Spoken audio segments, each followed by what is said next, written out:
What? I'm your host, Tom Kearns, and welcome to the Anglo-Saxon England podcast, Episode 6, Kingdoms and Kingship in Anglo-Saxon England. This week, for personal reasons, I have to offer a shorter episode than usual. So I wanted to offer you a couple of episodes, first one this week, then next week, that will help you to better follow the rest of the podcast. This episode, I will be introducing some of the main ideas and sources for Anglo-Saxon kingship. In the next episode, I'll be introducing you to the organisation of the medieval church. After that, we'll go back to a chronological approach by looking at the Augustinian mission.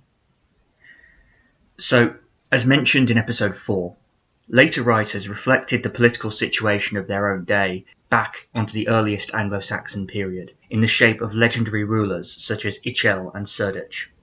These rulers helped to legitimise the ruling dynasties of various kingdoms, and by extension, the authority of those kingdoms over others. Despite how this may appear, it would be incorrect to see these figures as cynical ploys at political legitimacy, although they certainly could be that. Rather, they probably reflect something about a dynasty's and a kingdom's traditions about its own origins. The material history of Anglo-Saxon kingship is much more ambiguous, however. We cannot really pinpoint a moment when disparate tribal groups coalesced into kingdoms. The usual start date for kings among the Anglo-Saxons is tied to the emergence of so-called princely burials in the early 6th century. These are graves that stand out due to the wealth that they display at a time when grave goods were becoming less common. The most famous example is the 7th century burial at Sutton Hoo in Suffolk. The man buried there was buried with lavish treasures of intricately worked gold and other metals, including silver imported from the eastern Mediterranean. There were also leather clothes, wooden cups, and a gaming piece carved from bone. The objects themselves are a diverse mix of English, British, and imported, as well as serving a variety of military, domestic, and religious functions. What stands out most of all, though, is the military regalia. At his side lay a shield, sword, and several spears. At his feet was a full-length coat of mail, and next to his head was the famous Sutton Hoo helmet. The man buried here was extremely wealthy, but he was also clearly a warrior. He, along with other occupants of princely burials, may tell us something about who the earliest kings of the Anglo-Saxons were. Sutton Hoo and other such burials correlate closely with the image of ideal kingship found in several pieces of Old English poetry. The most famous is Beowulf, in which the good kings Scyld, Hrothgar, and Beowulf himself are all characterized as warriors who subdue their enemies and who are generous in giving the spoils of war to their followers as gifts. While there's no way to know for certain how accurately this reflects the emergence of Anglo-Saxon kingdoms, the military hue and great wealth of the Sutton Hoo burial, and others like it, suggest that the image may not be too far from reality. In this image, the various local tribal chieftains of the migrant peoples would accrue wealth through raiding and trade, which could attract followers. By gifting treasure to these followers, a chief could amass strength through the cultural expectation that a gift must be duly reciprocated. To maintain this power, though, a leader would need to acquire more treasure, and the best means to do this was through war with other chiefs. It is in these wars among chiefs that we find the seeds of Anglo-Saxon kingdoms, which came into existence through a kind of survival of the fittest. This probably was also the foundation of what the Anglo-Saxon chronicler in the 9th century called the Bretwalda, a term for a single ruler who held a position of dominance over the other rulers of the Anglo-Saxons. The chronicler was drawing on Bede, who, in his ecclesiastical history, offers a list of 7 kings who he claims were dominant over all others between the 5th century and Bede's own day. Importantly, though, he doesn't use the term Bretwalda, which seems to be a creation of King Alfred's court in the 9th century. It's unlikely that there was any kind of defined position of overkingship among the early Saxon rulers, but the de facto dominance of one or several especially powerful rulers must have been a reality, and probably was the foundation for later kingdoms. But how can we differentiate a kingdom from a tribal confederation? This is problematic, since there is no clear answer. Obviously, a principle of monarchy is essential. Whether this was a dynastic or elective monarchy is not clear, though. The first Anglo-Saxon king we encounter, Athelbert of Kent, was apparently succeeded by his son Eadbald, who was himself succeeded by his son Eocenbert. This seems to indicate some kind of dynastic succession, probably a result of Frankish influence, where dynastic rule seems to have been the norm since the reign of Merovech in the 450s. Elsewhere, such as in Mercia, it doesn't seem that there was a dynastic monarchy. Certainly some families produced multiple rulers, such as the family of King Pibba, which also produced kings Penda and Peada, or Offa, who groomed his son Edgefrith as his heir in emulation of Carolingian practice. But none of these could ever claim a monopoly on the throne, and the kings of Mercia were often unrelated to each other. Whether this saw a power struggle upon each king's death, or whether the successor was chosen in advance, is not clear. While an essentially monarchical principle was common among all Anglo-Saxon kingdoms, whether it was dynastic or elective seems to have varied based on regional influences. Since, as noted, Kent was heavily influenced by the Franks, it makes sense that their practices would be similar to those of the Franks. Meanwhile, Mercia, which emerged only late onto the scene, seems to show some remnants of tribal confederation. Regardless of whether there were dynasties and when they emerged, there is a case to be made that kingdoms didn't exist among the pre-Christian Anglo-Saxons in a way that we would recognise. This is because, prior to Christianity, we are faced with a pre-literate society, and it was only after the establishment of Christian schools that the written material of royal bureaucracy could develop. Chief among these in England were written laws and written land grants. In both cases, there probably were oral equivalents that existed prior to the coming of Christianity, but these are entirely lost, and the introduction of writing allowed for laws and grants to be preserved and circulated in ways that were previously not possible. The first written law code of Anglo-Saxon England was promulgated by King Athelbert of Kent, with the aid of St. Augustine. The means of creating a law code seem to have remained fairly static across Anglo-Saxon history. The king would meet in council with his advisors, called the Witan, which means in Old English the wise, as well as his bishops and nobles, to discuss issues facing the realm. The appropriate responses would be recorded and written down by a scribe as a law code. Prior to the reign of King Alfred in the 9th century, the evidence for Anglo-Saxon lawmaking is quite patchy, but what survives, chiefly from Kent and Wessex, indicates a general trend of increasing royal power. If we look at the payments due to kings, then Athelbert makes relatively few demands on his people. Other early lawmakers like Whitred and Ina make more demands on their people, and Ina especially placed a much greater emphasis on physical and monetary punishment than the other kings did. Some key concepts of early Anglo-Saxon law include weregild, meaning literally mangold, which was the price to be paid in recompense for the injury or death of a person. This weregild was calculated based on one's social rank, with a noble or priest having a high weregild, while a peasant had a very low weregild. To whom weregilds were owed changed. In earlier laws, it was to be paid to the family or owner of the injured party, while in laws from King Alfred on, it was to be paid to the crown. Related to weregild was the concept of feud. This is something of a hallmark of Germanic law, most notably in Iceland, where blood feuds were a major concern of many saga writers. In early laws, there were some attempts to limit the ability of feuds to spiral out of control, but it wasn't until later law codes that the necessity of feud was undermined, when the kin of a criminal was freed from responsibility for their actions. Cases would be heard in local courts, headed by local judges and nobles. Besides local officials, in later Anglo-Saxon England there developed the office of the shire reeve, or sheriff as it is today, a royal official tasked with maintaining order and representing the king at the shire level.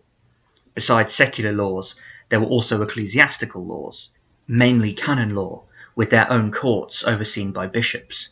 Kings tended to be uncomfortable with this autonomy, but reformers were often keen that priests and monks be tried by ecclesiastical rather than secular law. Written laws enabled kings to make their wills known to more people, and thus effectively allowed for greater centralization. It also allowed for the creation of legal precedent, which was used by Alfred in the creation of his law code in the 9th century. It is not always clear how many early kings issued written laws. Certainly those of Kent did, and so did Ina of Wessex. Alfred in his laws also makes reference to the laws issued by Offa of Mercia, but these have not survived, and it has been speculated that they were not in fact laws at all, but consisted of the report written by representatives of the Pope, who came to examine the Mercian Church in 786, and who presented their reform recommendations at a council in that year. After Alfred, it became common for kings to issue several law codes throughout their reign, addressing different issues as they arose. Besides laws, the other major branch of royal bureaucracy was the land grant. This document, also referred to as a charter, recorded the gifting or exchange of land between the crown and other parties, such as nobles or the church. It shouldn't be confused with a land lease, which is a record of a temporary lending of land, since a grant was permanent, while a lease was purely temporary. It can be difficult to use charters as evidence, since there was a lively business in forging them throughout the Anglo-Saxon period and afterwards. The vast majority of charter evidence survives from the records of various major churches throughout England. Thus, the main source for charters was also the one most able to forge them, i.e., the church. We do have charters claiming to be issued by King Athelbert, but they are all forgeries, as can be seen by their use of terms or legal formula that only developed much later. The authenticity of charters is made even more difficult to determine by the fact that many of them survive only in later copies, rather than in their original forms. The earliest original charter comes from the reign of King Hlothere of Kent in the 670s. There is much debate over when charters were introduced into England, however. The Hlothere evidence coincides with the career of Theodore of Canterbury, a Greek who served as archbishop from 668 to 690, who is credited with bringing Italian land grants to England, which subsequently were adapted into Anglo-Saxon charters. The chief reason for claiming an Italian model is that Anglo-Saxon charters never record the name of the scribe, a feature that we do find in Frankish charters. Some scholars have pointed out that this is an argument from silence, and that it therefore is hardly conclusive. In response, these scholars argue for an earlier introduction, possibly by the Augustinian mission, since when Anglo-Saxon charters emerge in the 670s, they already reflect regional practices, which would not be the case if they were only introduced in the 670s. Rather, we would expect them to all be the same, which clearly they are not. It's difficult to give a satisfactory answer, since all of the pre-670 charters are undoubted forgeries, but it seems possible that some kind of land grant existed before that date that just hasn't survived. Another unique feature of Anglo-Saxon charters is their reliance on divine rather than monetary punishment to ensure the security of their terms. In Francia, those who violated the charter's terms were to pay a fine to the crown that was set down in the charter itself. In England, those who violated the charter were threatened with punishment in the afterlife for incurring God's wrath, with no reference to money at all. This may confirm that charters came to England mainly through the church, but it is also important for how kingship was understood, since the main party responsible for guaranteeing a charter was God, not the king. This despite charters needing to be witnessed by the king and his council, as well as the court, the church, and the parties involved in the transaction. The overall anonymity of Anglo-Saxon charters raises another issue. Since forgeries were so common, how could the authenticity of a charter be guaranteed? They didn't have any identifiers to demonstrate their authenticity like some Frankish charters did. It seems instead that charters were assumed to be genuine and that possession of them was enough to prove ownership. This is seen most clearly in the Fonthill letter, which records a case that occurred in the late 9th and early 10th centuries. In this case, we see many aspects of the Anglo-Saxon legal system at play. Chiefly, we see that charters were believed to be genuine without need for external evidence. This may seem unworkable, but the letter also highlights the importance of charters existing within a complex legal culture based around witnesses and oaths. Since the main figure in the letter, Helmstan, was known to be licentious and deceptive, he was unable to make a valid oath, and thus required others with good reputations to make an oath for him. In this case, it was the ealdorman Ordlaf. When Helmstan claimed a piece of land through a charter in his possession, it was not believed to be genuine simply by default. Rather, its genuineness was sworn to by Ordlaf in a ceremonial oath swearing. This required the swearer to place their hand on an altar. which would contain saints' relics, and swear before the witnesses and God himself that their oath was genuine. The fact that Ordlaf had to swear the oath on Helmstan's behalf did not invalidate this claim, since the charter was still being sworn to be genuine. And for all his character flaws, the letter doesn't give us enough information to judge whether Helmstan's charter was indeed genuine. The vast majority of charters that survive were written on behalf of kings. Private individuals must have also owned and produced charters, but these haven't survived since they were not of interest to the large churches that preserve most charters in their archives. Much as with laws, charters reflect the shifting nature of kingship in Anglo-Saxon England. The Anglo-Saxon charters were based on the implicit distinction between bookland and folkland. Bookland was land recorded in a charter and thus held in possession by a charter holder. Folkland was land not recorded in a charter, and it was thus held by unwritten custom, with its outputs going to the king, who alone could turn folkland into bookland. Another category, loan land, was land lent by the owner of a charter to another person for a defined period of time, usually 3 lifetimes. This raises the issue of the use of these lands. The output of folkland in produce and labour went to the king. Land that had been alienated, that is given away in a charter, would no longer yield raw materials or labour for the king, so in response, the kings of Mercia developed what were called the 3 necessities of road maintenance, bridge maintenance, and military service. These necessities allude to the changing economy and power structure of Anglo-Saxon England. The king was held to hold certain inalienable rights over land and its occupants, which do not seem to have been fully codified prior to this.